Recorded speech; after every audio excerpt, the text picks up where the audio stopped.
So here's 100 years in 5 minutes. Okay, the Armenians showed up in the 1890s, right? Like most immigrant groups, came over without a lot of education, not a lot of English skills, not a lot of social connections. They settled where there were factory jobs, typically. The most influential elite of American society in that era, from literally the 1890s until the 1920s, became very involved in something called the American Committee for the Independence of Armenia, the Near East Relief Foundation. Acts of Congress were passed. President Wilson and others spoke on the subject, including President Roosevelt. And this was a remarkable outpouring of American generosity. If the Spanish-American War, in some ways, you guys, if you know history better than me, please correct me, but if you could look at the Spanish-American War as America's entree into the world as a major power, this entree of America into the world as a humanitarian power was in response to atrocities in the Ottoman Empire. Clara Barton, the founder of the American Red Cross, actually traveled to the Ottoman Empire, and she was very old, but she did help bring relief supplies to those who had suffered from these massacres. The reason I say this is because there was a lesson learned, right? The lesson learned from us which is that my own grandmother, her life was saved in an orphanage, right? There were one of the largest orphanages in the history of the world was in Gumbi, which was the old Leningrad, which is in Armenia, but on the current Armenian-Turkish border.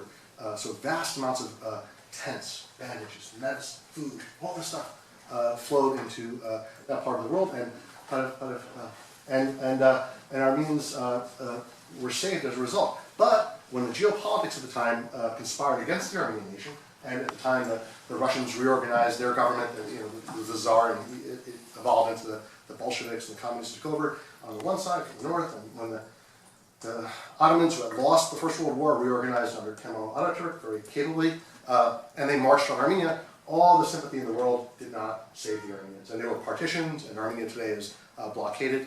Armenia is landlocked. Armenia, as I said, is very impoverished in many ways as a result. So that's like a lesson learned, which is, did the sympathy help? Did the compassion help? Of course it did. Are we deeply grateful? Of course we're deeply grateful. Did it meet the test of the time? No, it did not.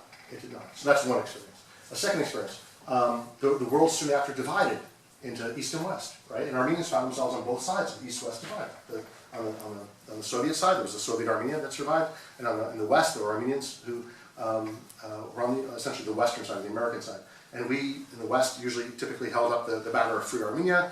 We sang Me'at Harini, which is the Armenian national anthem.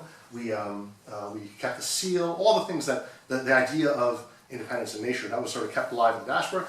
The culture itself and was kept alive in many ways in Soviet Armenia, and both played really important roles. And as it turns out, the Armenians were especially gifted at taking sides in what ultimately, and I know I need to disparage that there were very important equities on either side of this debate. The maintenance of Armenian culture and the economy, and that's immensely important for Armenia to survive in that fashion. Soviets were not kind about it, right? It's not an act of charity that led them to develop Armenia, but nonetheless, the development of Armenia as a safe place behind the Iron Curtain, but nonetheless a place where things could develop and thrive. Okay, that's important. The idea of keeping the idea of Armenian independence alive, the idea of Artsak's return, the sort of the nationalist and democratic aspiration of the nation, that also needs to stay alive. Two important equities. But the Armenians, in many ways, viewed that division in an existential way, right? Not as a tactical way. And they took sides, and for the better part of 3 generations, the political energies of the Armenian American community, a talented bunch, I can tell you, right? Patting myself on the back. And a talented bunch, those were devoted against each other, right? And if you look at it in the big picture, a community as small as ours cannot sustain. We do not have the luxury of internecine conflict. It's just, ultimately, you have to, if you want to survive in this world, you have to pick and choose your battles, and it may make sense to tactically take sides, and there are issues of principle on which you can't compromise, but you really have to find common ground where you can. You really, really have to find common ground where you can. Somebody can make the case that Soviet Armenia, it's better the Russians occupy that territory than the Turks. Someone can make that case. And so another person can make the case that, well, that's not good enough. They're an enslaved nation and we need them to be free. Both, I think you could make it, a smart person, a moral person can make the case either way. But ultimately, both can make sense. And the fact that this is even a disagreement need not lead to an existential struggle where the one and the other becomes the enemy. So the second lesson is there are serious dangers in sort of existential divisions. Take sides tactically where you can. Some of you are Democrats, some of you are Republicans. Your Democratic and Republican leanings, at least as far as the Armenian context is concerned, makes the Armenian community stronger. We love it. If Armenians were like I'm just Armenian, I don't get involved in American politics, we'd be vastly weaker as a result. Or if all Armenians were to miraculously shift Dem or Republican, we would be in a worse situation. That diversity is a strength, but diversity should not become a division, I guess is the point.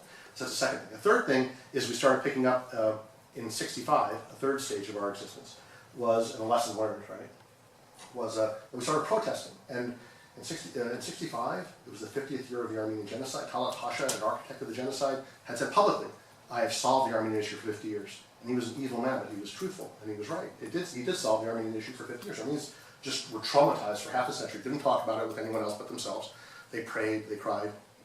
But only in '65 did they start going out and protesting. And protesting has two impacts. Number one, you wake your own community up, because usually it's young people protesting. You wake up yourself, and then you wake up others. And now an issue that was a non-issue in the American or European or Western worlds, or even the Soviet world, became an issue. The Armenians started protesting in their own way in the Soviet Union, and the Armenian Genocide Memorial was built soon after '65. Armenians started protesting in Boston, New York, and other Western cities, in Montreal, Beirut, and it became a political issue. It took on a political dimension. The lesson of that experience, though, is that you can only go so far with protesting. You know, protesting is great. The person in the building you're protesting against usually will just draw the shades and wait the day out and then say, oh, they'll come back in a year and we'll deal with them then. It's not a sustainable way to affect change. So the lesson learned is, first, take pity where you can get it, but don't bank on it. Second, pick your battles carefully. Diversity is good, division's not. Third lesson learned is protest, but protest will only get you so far, which took us to lobbying and pressure politics, which is what we do at the ANC. It's like, we can claim nothing original. We are doing nothing in the city that is not done by 10,000 other groups, some of them much better than us, some of them not as good.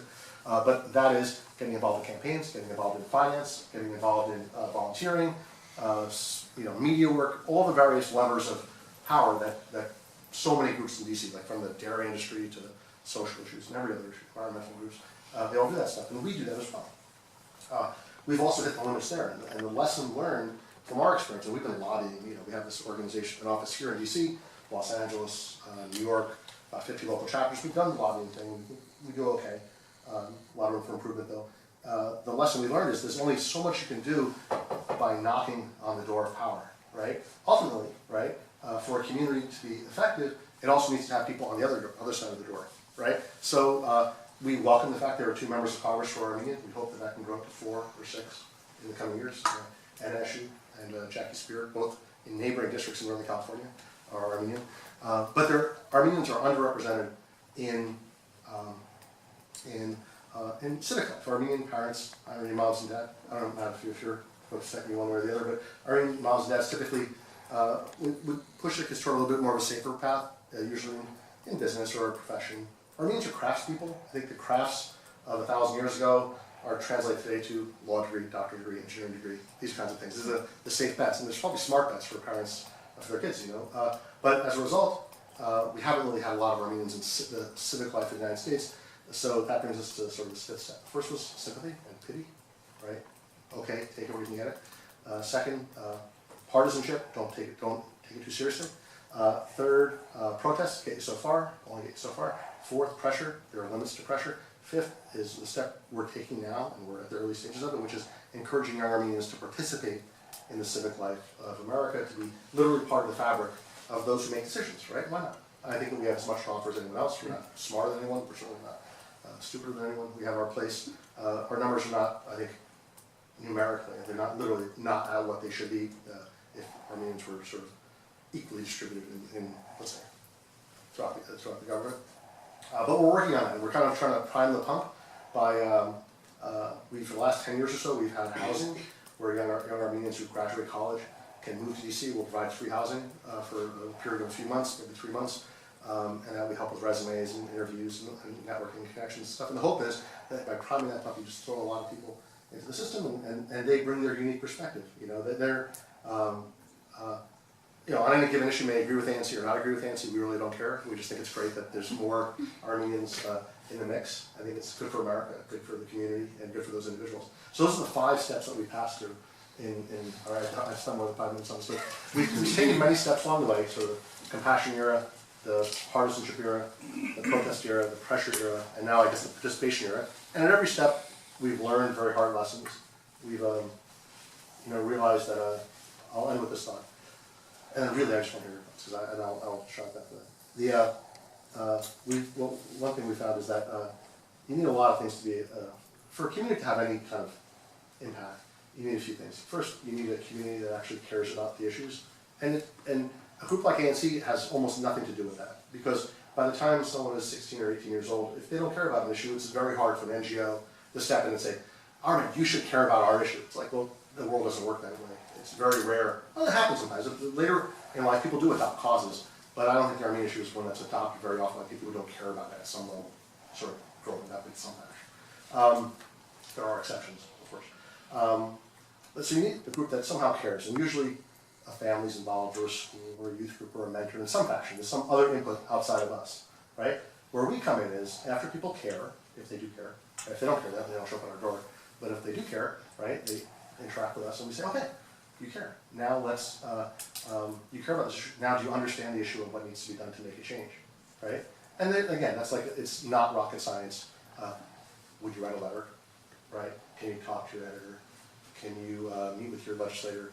Would you be willing to organize a community briefing? Like, would you hold a fundraiser for a friendly legislator? Like, all the various things, right? And it's really not hard. Like, if there's an Armenian in this country who doesn't know those things, like, give us like 6 hours with them and they will leave like a well-versed, capable person. So usually, if you have the people who care, some of them know what to do, the others can be taught, that's not problematic. Well, first is out of our control, but we're lucky we have people that care. Second is pretty much within our control, we can teach, right? The third is the hardest step, and that's I think for most ethnic communities, is the notion of faith, or the idea of will it make a difference? Because it's so often hardwired into folks who perhaps did not grow up in the United States where this is a very can-do attitude, right?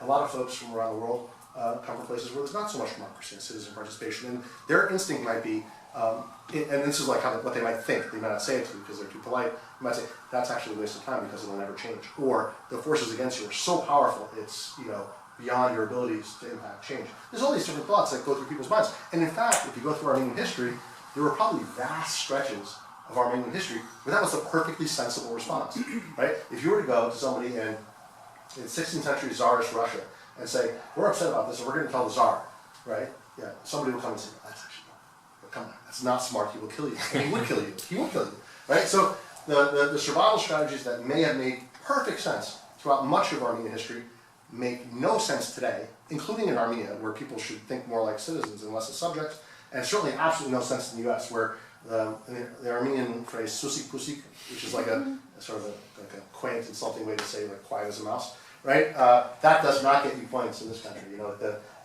Somebody who's assertive, sophisticated, polite, firm, right? That's where you can make some progress. So that's where very often the cutting edge of the Armenian community is inspiring folks to take the issue they care about, to teach them what to do about it, and then to inspire them to believe that they can make a difference.